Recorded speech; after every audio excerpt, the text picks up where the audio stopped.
Hey, it's Matt, your average gamer, and we are ranking the top 12 best DLC weapons in Elden Ring Shadow of the Erdtree for this video. We're going to go over my top 12 weapons in detail, and I'm even going to give you tips on if you're leveling past 150, what to invest in stats-wise. This is going to have a lot of information in this one too. A lot of stuff's going to pop up on screen throughout this. We have a build for the Fire Knight's Greatsword, of course. These are absolutely the best DLC weapons in my opinion, and we're going to be featuring Milady, Chicken Leg, and of course more in this video. I'm going to talk a little slower here too, not too much slower, but a little bit so you can understand everything. We're going to do the top 12 best weapons ranked now. Let's jump in. At number 12, we have the Barbed Staff Spear. Now, let's jump into the facts about this Ash of War on this weapon. It scales entirely with your Faith stat. It does pure holy damage, and the more you invest specifically in Faith, the more damage you're going to get out of this Ash of War, which is basically a holy machine gun. Now, this is a Great Spear, which means it has the Great Spear moveset, essentially a large thrusting weapon, more or less. As far as the physical damage on the weapon, that's going to be mainly from your dexterity stat, but if you're using this weapon around 150, you're going to get a lot more out of investing in Faith and using the Ash of War. You can use Rakshasa set for any of these builds to increase your damage by, I believe it's a total of 8%. You will take additional damage. I'm not sure if it exactly relates to additional damage or it just has a low defense for the weight, but either way, you won't have a lot of defense with Rakshasa set. This is an incredible Ash of War and one I definitely recommend trying out for Faith builds. Let's jump into equipment. And we have the Barbed Staff Spear plus 10. We have any seal for buffs. You could use the Erdtree seal here, though, for good scaling. We have the Black Knight set on, Ritual Sword Talisman, Sacred Scorpion Charm, Shard of Alexander, Blade of Mercy. We have the Holy tier and Faith tier 2. Let's jump into stats. And for stats, we have 60 Vigor, 22 Mind, 25 Endurance, 16 Strength, 18 Dexterity. We have 80 Faith with the Faith tier to make the most out of this Ash of War. If you're leveling up beyond 150, your investments are going to be Faith to 80, up to 99 if you want, and then you can get Dexterity to 60. We are using Golden Vow and Halashabiri to buff the Ash of War. And at number 11, we have Spear of the Impaler. This is a personal favorite for me. I know some people don't like this weapon because it's 3 parts on the Ash of War, Mesmer's Assault, and you have to get through all 3 to get great damage out of it. And of course, it doesn't have infinite hyper armor, and you can be knocked out of it. And the weapon itself, the charged R2, you could also throw your spear. That's really cool. The regular light attacks are just okay. You're going to have more of the spear move set, so I know that's not for everyone. But the Ash of War is really, truly very good if you can get through it.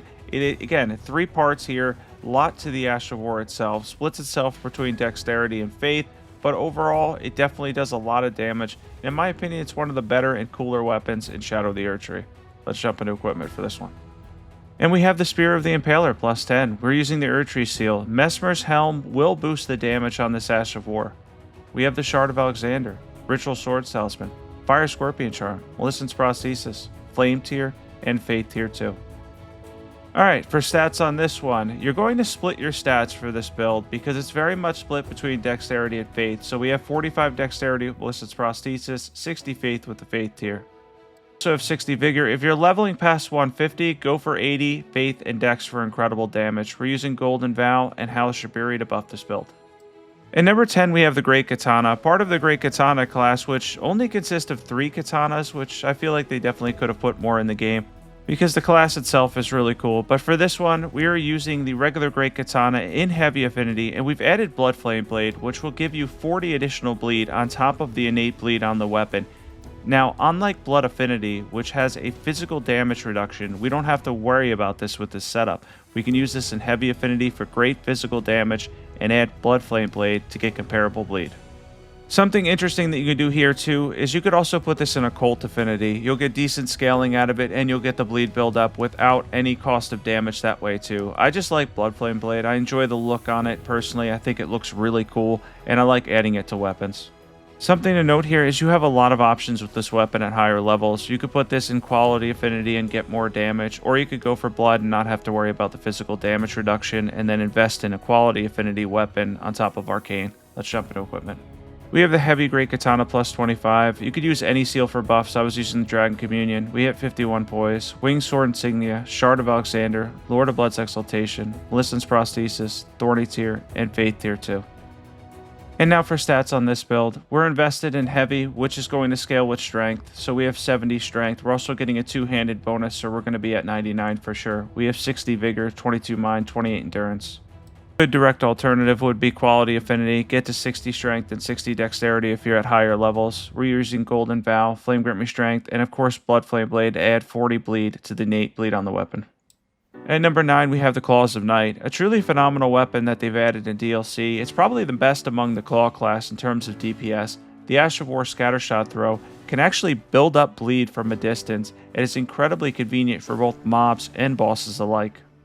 This is one that will actually help you get through DLC, as the majority of the bosses do take good bleed damage. As you can see with mobs here, it's very convenient as well. Take it back to the base game, it will excel there also. It truly is one of those weapons that just builds up consistent DPS. If you use the regular attacks on it as well, it'll stack very fast with successive hits, and basically anything that you could stack successively, like Malignant's Prosthesis, Rotten Winged or Winged Sword Insignia, Thorny Tear, all that stuff will do a lot of damage with this type of build. However, the Ash of War itself is amazing and definitely worth using. Let's jump into equipment. For equipment, we have the Claws of Night, plus 25 preferably, any seal for buffs, we hit 61 poise, Shard of Alexander, Winged Sword Insignia or Rotten Winged Sword Insignia, Lord of Blood's Exaltation, Malignant's Prosthesis, Thorny Tear, and Faith Tear 2. And for stats on this one, we have 60 Vigor, 20 Mind, 26 Endurance. This has no arcane scaling, so you're going to pump up Dexterity to 80 here. That's the primary, pretty much the only thing the weapon's going to scale with is going to be your Dexterity stat. If you're leveling past 150, go for 99 Dexterity and go for more Mind and Endurance for this build. And for our buffs on this one, we're using Golden Bow and Flame Grant Me Strength. I definitely recommend trying these out if you're a fan of Claws, as they possibly have the highest DPS among the Claw class in all of Elden Ring. These are truly amazing. At number 8, we have one of my favorite weapons introduced in Shadow of the Erdtree. These are one of the best, in my opinion, among the DLC weapons in Shadow of the Erdtree, because you can consistently go with the Ash of War, build up on successive hits, and you could do it all at the cost of very low FP.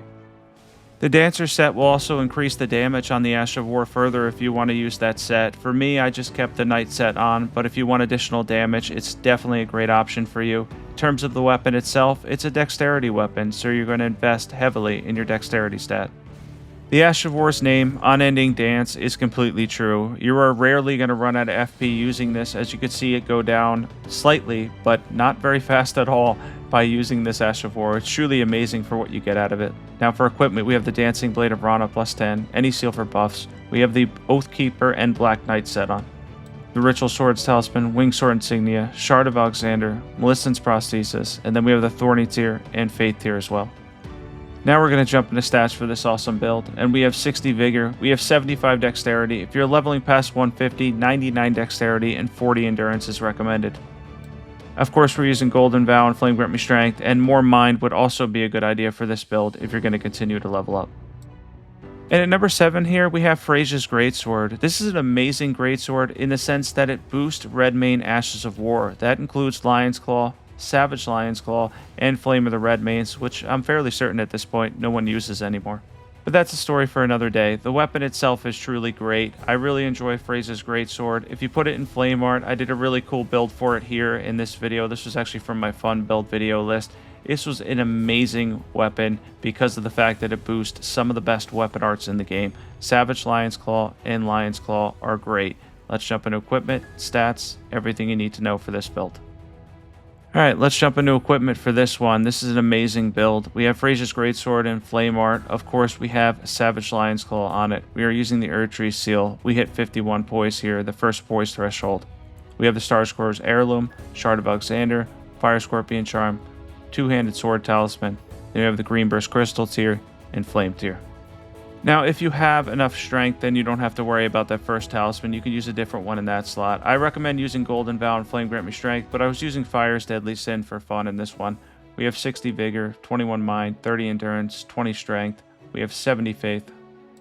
Now, if you're going to continue leveling up past 150, as I'm going to go over these for each one, you're going to have Faith at 80, 40 Strength, and of course 40 Endurance too. Endurance is huge here as well, especially when using an Ash of War like Savage Lion's Claw. And number 6, we have the Sword Lance. This is probably the best remembrance weapon in the entire game, especially given the Ash of War that you get with it. We have spinning gravity thrust on it, which is the Ash of War it comes with, and of course we have this in Blood Affinity as a strength and arcane weapon. Blood Affinity here is perfect for the Sword Lance because if you're using the Ash of War a lot, you can build up bleed really fast. This is actually a very quick way to destroy several of the bosses in the game because you're going to get a ridiculous amount of bleed procs. It also has a cool lance moveset. I mean, the moveset on it is actually worth it with this weapon because this weapon has good AR, and by the way, the bleed buildup on it is around 160 with 45 arcane. That's actually really high for the weapon class, which makes it excellent for a strength and arcane build, especially a build that can quickly destroy bosses. And you'll be surprised at the amount of hyper armor the Ash of War has too. It is an incredible Ash of War. We have the Sword Lance in Blood with spinning gravity thrust. Any seal for buffs, we have 51 poise. We have the white mask on. Melissen's Prosthesis, Shard of Alexander, Lord of Blood's Exaltation, Winged Sword Insignia or Rotten Winged Sword Insignia, Thorny Tier, and Faith Tier 2. Let's talk about stats. For our stats, we have 60 Vigor, 21 Mind, 25 Endurance, we have 40 Strength, which is 60 when we're two-handing this, 45 Arcane. If you're leveling past 150, you're going to go for 60 Strength and Arcane. For our buffs, we're using Golden Bow and Flame Grant Me Strength. And next up here, at number 5, we have the Ancient Meteoric or Greatsword. This is an incredible weapon with White Light Charge, which has a follow-up explosion on the Ash of War. It does a good amount of poise damage and magic damage too, and frankly, to be honest, it's just a really cool weapon. Some people may be confused on how this weapon works. I've seen a lot of comments in that regard, so I'm just going to explain it here real fast. The Arcane is essentially your magic damage. For this weapon specifically, the Arcane stat directly correlates with magic damage. For the physical damage part, it's mostly your strength stat. If you want to get a lot of damage out of the Ash of War though, you're going to need a little bit of arcane investment for sure, and keep in mind that this also does immense poise damage on the Ash, so try to land all of it, and you can get in some posture breaks too. Let's jump into equipment. We have the Ancient Meteoric or Greatsword plus 10 preferably, any seal for buffs, we have 51 poise, we have Shard of Alexander, Magic Scorpion Charm, Ritual Swords Talisman, Arsenal Charm plus 1 or Great Jar's Arsenal, Magic Tier, and Faith Tier 2. And for the stats on this one, we have 60 Vigor, 20 Mind, 25 Endurance. We have 40 Strength, that's going to be 60 when we're two-handing this. We have 45 Arcane to get a decent amount of that magic damage and increase the Ash of War a little bit. You don't need much in terms of dexterity. I would go for more Endurance if you're continuing to level up past 200, but the main investment here, if you're going to continue a leveling up, is going to be in Strength and Arcane, which you're going to want to get 60 of each at least. And then for buffs, we're going to be using Golden Vow, which does 15% more attack and defense, and Flame Grant Me Strength for 20% more physical damage. And at number 4, we have the Backhand Blades, probably my favorite weapon in DLC. I've said that a lot, that I've had a lot of favorites, but if I had to narrow it down to just one, I'm going to have to go with the Backhand Blades because they literally carried me through my first DLC playthrough. This weapon is truly extraordinary, specifically for its Ash of War, Blind Spot. Now, if you're not playing as aggressive as me here, you could actually use this Ash of War, which has very good invincibility frames, to dodge boss attacks and regular enemy attacks as well. Now, in Blood Affinity, this has decent bleed buildup too. It's going to be a dex and arcane weapon, so those are going to be your two main stats. As far as the weapon itself, you could also go for Keen Affinity as well, which is excellent. And you can even add Bloodflame Blade, which will add 40 bleed. It has no innate bleed, but it's so fast that you're going to get a couple bleed procs anyways. Let's jump into equipment and stats. And for equipment, we have the Blood Backhand Blades plus 25. We have any seal for buffs. We have 51 poise. We have the Shard of Alexander, Winged Sword Insignia. We have Lord of Blood's Exaltation, Melissen's Prosthesis. We have the Thorny Tier and Faith Tier as well. We're using Market Shackle there to stun the boss. And then for stats, we have 60 Vigor, 19 Mind, 26 Endurance. You want a good amount of Endurance here, so maybe more if you're leveling past 150. We have 45 Dexterity, 45 Arcane. If you go past 150, 60 Dexterity and 60 Arcane will give you excellent returns in terms of bleed buildup and damage. We're using Golden Vow and Flame Grant Me Strength too. And number 3, we have the Anvil Hammer, which is again one of my favorite weapons in the DLC. God, I have so many of these, but yeah, all these honestly are amazing, but the Anvil Hammer particularly excels. The reason it excels is because it's a fantastic strength and faith weapon that does both a good amount of physical damage and fire damage too. Yeah, definitely have a lot of favorite weapons in the DLC, but there's a lot of weapons that I also don't like too. I definitely think some of them need buffs for sure, but with this weapon specifically, I'm not even that big on its Ash of War. It's its charged attacks that do massive poise damage, and on top of that, the fire and physical damage that most enemies will take from this weapon is extraordinary. And of course, jump attacks can do massive damage as well. I recommend picking up the Anvil Hammer if you're Strength and Faith build. This is one that can actually carry you through DLC too. I recently did a boss guide video. I'll leave that one in the description below if you need help with any of the DLC's bosses. This is one that can carry you through a lot of them as well, simply for the fact that it does so much poise damage, and just as a whole, the AR on it is fantastic. Yeah, it's just an impressive weapon, and one that I think once you pick up, if you're running Strength and Faith, you're not going to want to put this weapon down. So if you're going to level up past 150, your main stats, 150 and above, are going to be Strength and Faith. Strength first, and Faith as a secondary.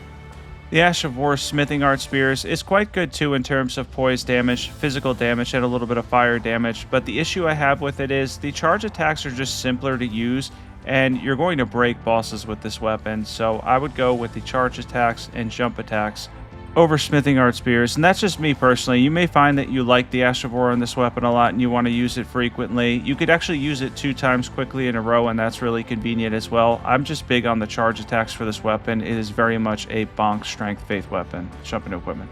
Anvil Hammer, preferably plus 10. We're using the Erdtree seal. We hit 62 poise here. You only need 51. Axe Talisman, Two-Handed Sword Talisman. We have the Fire Scorpion Charm, Arsenal Charm plus 1, or Great Jar's Arsenal if you have it, Spike Crack tier and Faith tier. And now for stats on this one, this is very much a Strength and Faith build. So we have 54 Strength, that'll put us at over 80 with the 1.5 times bonus you get when you two-hand Strength weapons. We have 50 Faith too. And if you're going to go past level 150, you're going to go Strength to 80 and Faith to 60, and maybe even Faith to 80. We have 60 Vigor as well, Golden Vow, and Flame Grant Strength. In number 2, we have a tie. The first one for me is the Fire Knight's Greatsword. I really enjoy the Fire Knight's Greatsword because it's a great addition to the already amazing Faith weapons we have. This weapon, you can do a lot with it. It has amazing scaling for your Faith stat, and it could do a lot of fire damage.